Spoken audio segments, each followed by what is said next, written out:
Hello everyone, আসসালামু আলাইকুম। আমি রেহানা পারভিন, আমার চ্যানেল রকমারি পাখির ঘর থেকে সবাইকে আমন্ত্রণ। আজকে আইর মাছের রেসিপি নিয়ে চলে আসলাম। যেভাবে আমি আইর মাছের ঝোল করি, টমেটো দিয়ে ঝোল করব, তাই আপনাদের সাথে শেয়ার করছি। যেখানে 5-6 পিস মাছ আছে, মাথা আছে, নিয়েছি সাথে 2টা আলু, বড় বড় 2টা টমেটো এই যে স্লাইস করে কেটে নিয়েছি। এখন রান্নাটা করব। মাছগুলি আমি আগে থেকেই কেটে দিয়ে লবণ মাখিয়ে নিয়েছিলাম। প্যানে তেল দিয়ে দিচ্ছি। তেল দিয়ে পেঁয়াজ বাটা দিয়েছি 1/4 কাপ, আদা রসুন বাটা দিয়েছি 1 চা চামচ করে সমান করে দিয়ে ভালো করে যে একটু নেড়ে নিচ্ছি। পেঁয়াজটা একটু ভাজা হয়ে গিয়েছে। ভাজা হলে পেঁয়াজটা কিন্তু একটু দলা দলা হয়ে যায়। হলুদ দিয়ে দিলাম 1 চা চামচ, মরিচও 1 চা চামচ দিয়ে দেবো। আর যদি ঝাল বেশি খান তাহলে আরেকটু দিবেন। এখানে আমি কাঁচামরিচ দেবো, সেজন্য 1 চা চামচ দিয়েছি। ধনে গুঁড়াও 1 চা চামচ দিয়ে দিলাম। দিয়ে একটু পানি দিয়ে দিচ্ছি। এবার মশলাটাকে একটু কষিয়ে নিব। মশলাটা কষানো হয়ে গেলে তারপর ওটার ভিতরে মাছগুলি দিয়ে দেবো। মাছগুলি দিয়ে ভালো করে ভুনে নিব। যে দেখেন মশলাটা কিন্তু কষানো হয়ে গিয়েছে। মশলা কষানো হয়ে গেলে উপরে তেল চলে আসে, সেটা আমরা সবাই জানি। এভাবে করে খেয়ে দেখবেন, ঝোলটা দিয়েই আপনি ভাত খেয়ে নিতে পারবেন, সাথে অন্য কোনো কিছু না হলেও হবে। এই যে মাছগুলি দিয়ে দিলাম। মাছটা কিন্তু খুব ভালো ছিল, তাজা ছিল আর বড়ও ছিল। এই যে মাছটি দিয়ে এবার ভালো করে কষিয়ে নিব। আর আইড় মাছ, বোয়াল মাছ, যে কোনো বড় মাছের টমেটো দিয়ে বা একটা সবজি দিয়ে কিন্তু ঝোল করলে ঝোলটা খুবই খেতে মজার হয়, ভালো লাগে খেতে। এই যেভাবে কষিয়ে নেব। দেখেন মাশাআল্লাহ, মনে হয় কি কষানো, এটা দিয়েই ভাত খেয়ে নিতে পারবেন এরকম মনে হচ্ছে। তারপরে যে ভালো করে কষিয়ে মাছগুলি কিন্তু তুলে নিব, আর তারপর আলুগুলি দিব। সামান্য একটু পানি দিয়ে নিলাম আমি, যাতে মাছগুলি ভালো করে সিদ্ধ হয়ে যায়। এরকম উল্টিয়ে পাল্টিয়ে দিচ্ছি। একটু নেড়ে চেড়ে নিলাম, এই যে নেড়ে চেড়ে নিচ্ছি।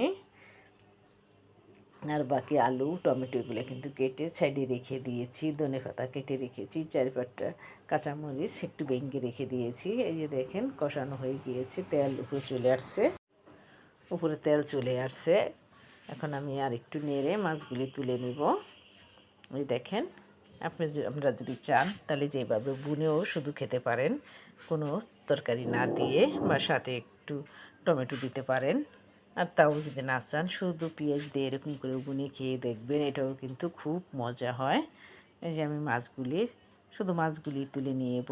আর মশলার ভিতরে আমি আলুগুলি ভালো করে কষিয়ে নেব। এই যে মাছগুলি উঠিয়ে নিচ্ছি।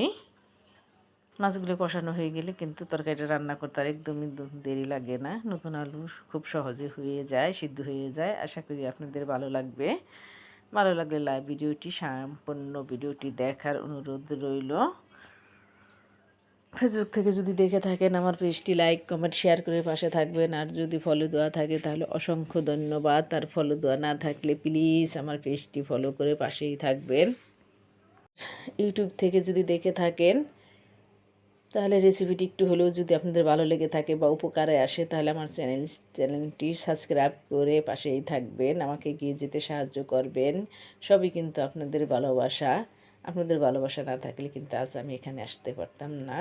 আমাকে এগিয়ে যেতে উৎসাহিত দিবেন, আমি যেন আরও ভালো ভালো রেসিপি আপনাদেরকে উপহার দিতে পারি।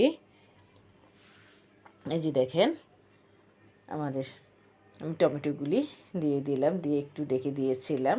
আবার ভালো করে টমেটোটা ভালো করে একটু কষিয়ে নিচ্ছি। এখন আমি গরম পানি দিয়ে দিলাম পরিমাণ মতো। পানি দিয়ে ভালো করে নেড়ে বলক আসলে আমি মাছগুলি দিয়ে দিব। খুব সহজেও তাড়াতাড়ি হয়ে গেল। দেখেন, এটা মাছ রান্না করতে কিন্তু মোটেও দেরি লাগে না। যদি মাছটা আপনি সুন্দর করে আগে থেকে গুছিয়ে ধুয়ে লবণ মেখে নিতে পারেন, তাহলে তো আরও সময় লাগে না। নতুন আলুতে একদম তাড়াতাড়ি সিদ্ধ হয়ে যায়। এই যে আমি পানি দিয়ে একটু ভালো করে নেড়ে নিচ্ছি।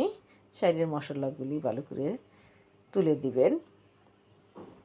বলক আসার আগ পর্যন্ত অপেক্ষা করি। এই যে বলকও চলে আসছে। দেখেন মাশাআল্লাহ, কালারটা কিন্তু খুবই সুন্দর আসছে। দেখতেই বোঝা যাচ্ছে এটা কতটা মজার হবে। তারপর বলক আসার পর আমি মাছগুলি যে ঢেলে দিচ্ছি। এই যে দেখেন কার কার পছন্দ হয়েছে বা কে কে খেতে চান, তাহলে আমার চ্যানেলের সাথেই থাকবেন। আমার চ্যানেলে আরও অনেক অনেক রেসিপি আছে। যদি আপনাদের ভালো লেগে থাকে ভিডিওটি লাইক কমেন্ট শেয়ার করে দিন। আর আমার রান্না যদি আপনাদের ভালো লাগে তাহলে আমার চ্যানেলটি সাবস্ক্রাইব করে পাশেই থাকবেন। আর এরকম ভালো ভালো রেসিপি পেতে আমার সাথেই থাকবেন। এই যে মাছগুলি দেওয়ার পর কিন্তু আমি একটু নেড়ে দিয়েছি, কাঁচামরিচগুলি একটু ভেঙে দিয়ে দিলাম, ধনেপাতা কুচি দিয়ে দিচ্ছি। ধনেপাতাটা কুচি দিয়ে ভালো করে বলক তুলে নেব। নামানোর আগে 1 চা চামচ জিরা গুঁড়ো দিয়ে দিব, দিয়ে একটু নেড়ে চেড়ে নামিয়ে নিব। গরম গরম ভাতের সাথে খেয়ে দেখবেন আপনাদের কাছে কেমন লেগেছে, আমাকে কমেন্ট করে জানাবেন। এই যে জিরা গুঁড়ো দিয়ে দিচ্ছি, দিয়ে একটু নেড়ে নিতে হবে। এই মাছটা কিন্তু বেশি ভেঙে যায় না, মাছটা একটু কিন্তু শক্ত থাকে। আইল মাছ, বল মাছ কিন্তু একটু শক্ত থাকে, মাগুর মাছের মতো এগুলো একটু ভাঙে কম। যেমন পাবদা মাছ, বেলে মাছ এগুলো রান্না করতে গেলে বেশিরভাগই ভেঙে যায়। এগুলো মাছগুলি অনেক নরম থাকে।